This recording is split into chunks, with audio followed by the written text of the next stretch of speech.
बच्चों आज हम रिस्पायरेशन इन ह्यूमंस पढ़ेंगे, मानव में श्वसन पढ़ेंगे।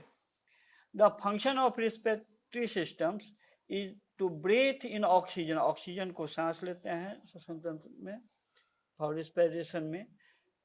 और ये जो हम ऑक्सीजन रिस्पायरेशन में लेते हैं, प्रोड्यूसिंग एनर्जी फ्रॉम फूड, वो फूड को क्या करते हैं, ब्रेक्स डाउन करता है और इससे एनर्जी फॉर्म होता है। And breathe out carbon dioxide, और जो प्रोडक्ट जो बनता है कार्बन डाइऑक्साइड जो हमारे लिए यूजफुल नहीं है उसको फिर शरीर से बाहर कर देते हैं। This process is called respiration, उसको हम रिस्पायरेशन कहते हैं। हिंदी वाले बच्चे, श्वसन क्रिया में श्वसन तंत्र द्वारा भोजन से ऊर्जा उत्पन्न करने के लिए ऑक्सीजन को ग्रहण करना और कार्बन डाइऑक्साइड को शरीर से बाहर निकालने की प्रक्रिया को श्वसन प्रक्रिया कहते हैं। अब है रिस्पिरेटरी सिस्टम्स इन ह्यूमन, मनुष्य में पाचन तंत्र।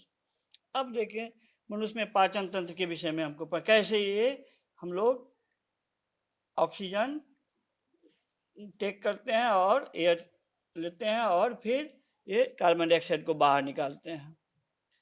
इन human being air is taken into body through nostril, माने ये नासाद्वार के द्वारा हम लोग लेते हैं।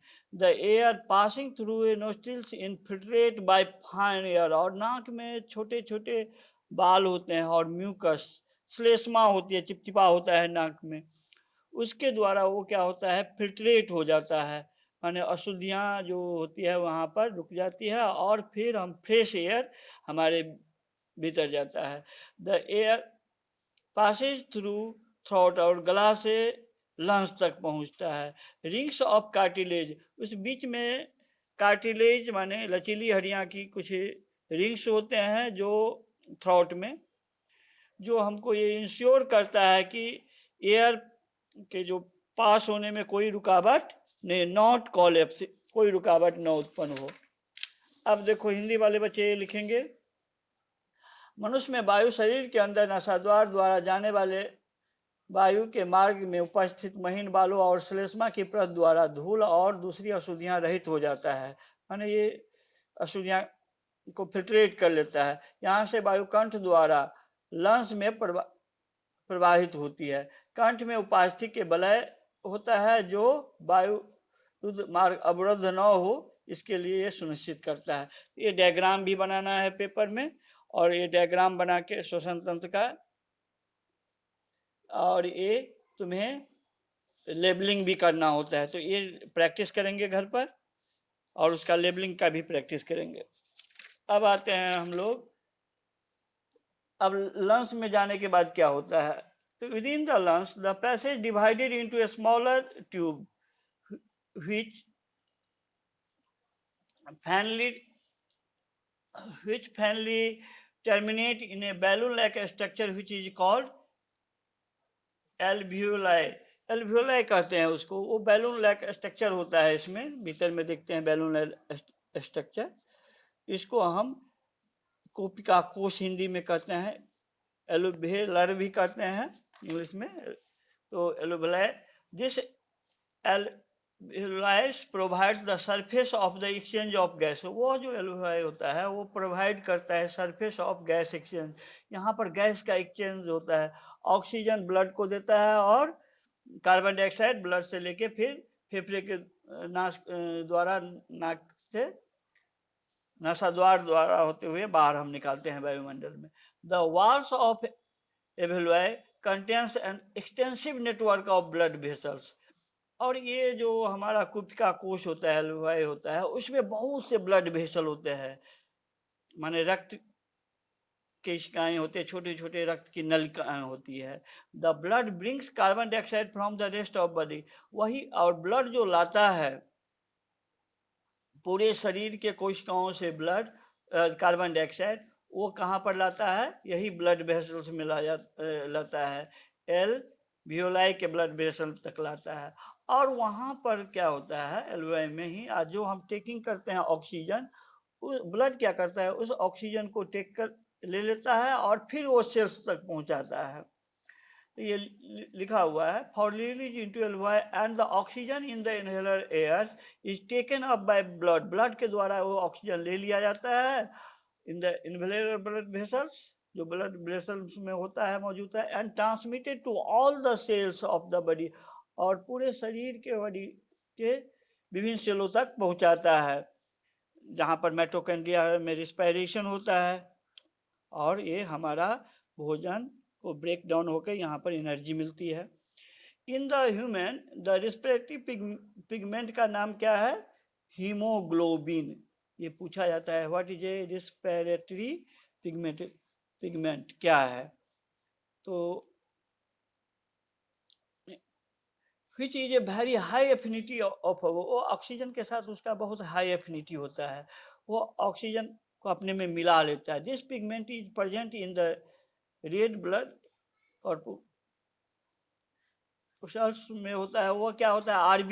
आरबीसी में होता है, और कैरी ऑक्सीजन टू सेल, और सेल तक ऑक्सीजन ढोने में मदद करता है। और कार्बन, ये ब्लड जो होता है वो फिर कोशिकाओं से कार्बन डाइऑक्साइड कहाँ तक लाता है? ये एल्वियोलाई तक भी, फिर ये कुप्का कोश तक लाता है, एल्वियोलर तक ये फिर ये लाता है। अब हम लोग देखते हैं, हिंदी वाले बच्चे लिखेंगे, फेफड़े के अंदर मार्ग छोटी नलिकाओं में विभाजित होता है, जो अंत में गुब्बारे जैसे आकृति, जिसे कुप्का कहते हैं। कुप्का की सतह गैसों का विनिमय आदान प्रदान होता है। कुप्काओं के भित्ति में शरीर वाहिकाओं का जाल होता है। रुधिर यानी रक्त शेष शरीर से कोशिकाओं में कार्बन डाइऑक्साइड कुप्काओं में छोड़ने के लिए आता है, और फिर रुधिर वाहकों का रुधिर कुप्का से उपस्थित ऑक्सीजन लेकर शरीर के विभिन्न भागों तक पहुंचाता है। मनुष्य में रक्त के श्वसन वर्णक पूछा जाता है, श्वसन वर्णक क्या है? हीमोग्लोबिन। इसका क्या फंक्शन है? तो इसका फंक्शन है वह लाल आरबीसी में लाल रक्त कणिकाओं में पाए जाते हैं, और उसका ये फंक्शन पूछेगा तो वो ऑक्सीजन को ये ढोने के काम करता है। माने ये हीमोग्लोबिन क्या करता है? ऑक्सीजन को प्रत्येक कोशिकाओं तक पहुंचाता है। अब ह्यूमन रेस्पिरेटरी सिस्टम को हम संक्षिप्त में ऐसे भी डायग्राम हम लिख सकते हैं, और ये याद करने के लिए मैथमेटिकल रूप में, इसके बाद बच्चे अपने ये टर्म याद रहेगा तो अपने आप लिख सकता है। तो पहले देखो, एयर नॉस्ट्रिल से लेते हैं, फिर नोजल पैसेज में जाता है, फिर नेजल कैविटी में जाता है, फिर नेक्स्ट में जाता है, तो नेक्स्ट में जाता है, ट्रेकिया में जाता है, फिर ब्रॉन्ची में जाता है, फिर अगेन लंग्स में जाता है, ब्रोंकियोल्स में आता है, इन्हेलर्स में आता है, और फिर ब्लड कैपिलरीज में आता है। उसी प्रकार हिंदी वाले बच्चे कैसे ऑक्सीजन पहले नासाद्वार द्वारा ग्रसनी, फिर कंठ, श्वास नली, श्वसनी, श्वसनिकाएँ, फुफ्फुस और यानी फेफड़ा, कुप्का कोश, और फिर रुधिर वाहिकाओं में पहुंच जाता है, और फिर रुधिर वाहिकाओं में हीमोग्लोबिन क्या करता है? ऑक्सीजन लेके पूरे शरीर तक पहुंचाता है।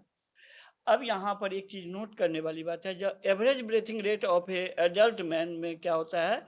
15 to 18 टाइम्स पर मिनट, एक मिनट में 15 से 18 बार होना चाहिए, और नॉर्मल रेंज ऑफ हीमोग्लोबिन होना चाहिए 12 to 18 ग्राम पर डेसीलीटर में। माने 1 डेसीलीटर में कितना होना चाहिए? 12 से 18 ग्राम होना चाहिए, याद रखना है। अब आते हैं हम लोग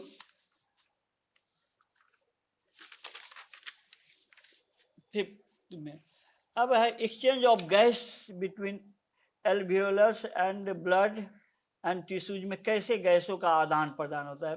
तो देखो, एयर रिच जिसमें ऑक्सीजन होता है ज़्यादा, वो कहाँ पर रहता है? फेफड़ों के एल्वियोलस में आ जाता है, लंग्स के एल्वियोलस में आ जाता है, वहाँ पर ब्लड वेसल्स रखे हुए रहता है। इसके बाद वह ब्लड में मिल जाता है। फिर O2 binds with haemoglobin. O2 क्या होता है? ऑक्सीजन, यहाँ पर ऑक्सीजन के से बैंड हो जाता है, ऑक्सीजन के साथ एफिनिटी होता है उसको, तो वो ऑक्सीजन हीमोग्लोबिन आरबीसी में जो उपस्थित हीमोग्लोबिन है उसके साथ वो बैंड फॉर्मेशन बंध जाता है, और O2 is release in tissues. और यहाँ पर O2 कहाँ पर तक पहुँचता है? टिश्यूज तक, प्रत्येक शरीर के टिश्यूज तक पहुंचता है। अब यहाँ पर फिर कार्बन डाइऑक्साइड जो टिश्यूज में बना, वो carbon dioxide release into blood, blood में रिलीज होता है, फिर डिजोल्व इन CO2 डिजोल्व हो जाता है किसमें, ब्लड में, फिर ब्लड से ब्लड वेसल तक आता है, वॉल्यूम तक आता है, फिर CO2 रिलीज इन इनहेलर शार्क में ये रिलीज हो जाता है, फिर CO2 नॉस्ट्रिल के द्वारा हम बाहर निकाल देते हैं। वैसे हिंदी वाले बच्चे इस तरह से लिखेंगे, कुपिका और रक्त ऊतकों के बीच में गैसों के आदान प्रदान, वायु समृद्ध वृद्धि कुपिकाओं में आता है नाक के द्वारा, और फिर रक्त वाहिका में जा पहुंचता है। रक्त वाहिका में O2 RBC के साथ मिलकर, RBC में हीमोग्लोबिन के साथ मिलकर क्या बनाता है, ये बैंड फॉर्म में HbO2 बनाती है। फिर ये धमनी द्वारा O2 ऊतकों में पहुंचता है,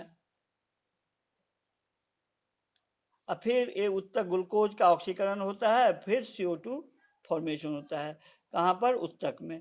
फिर इस CO2 हमारे लिए हार्मफुल है, इसको बाहर निकालते हैं, तो CO2 ऊतकों में रहता है, उसको CO2 रक्त वाहिकाओं में आ जाता है, फिर CO2 का रक्त में विसरण होता है, फिर ये रक्त ढोके ये रक्त वाहिका के कोशिकाओं तक लाता है, फिर कोशिका कोश में उसको विसरण कर देता है, फिर नसा द्वारा कार्बन डाइऑक्साइड वायुमंडल में निकल जाता है, मिल जाता है।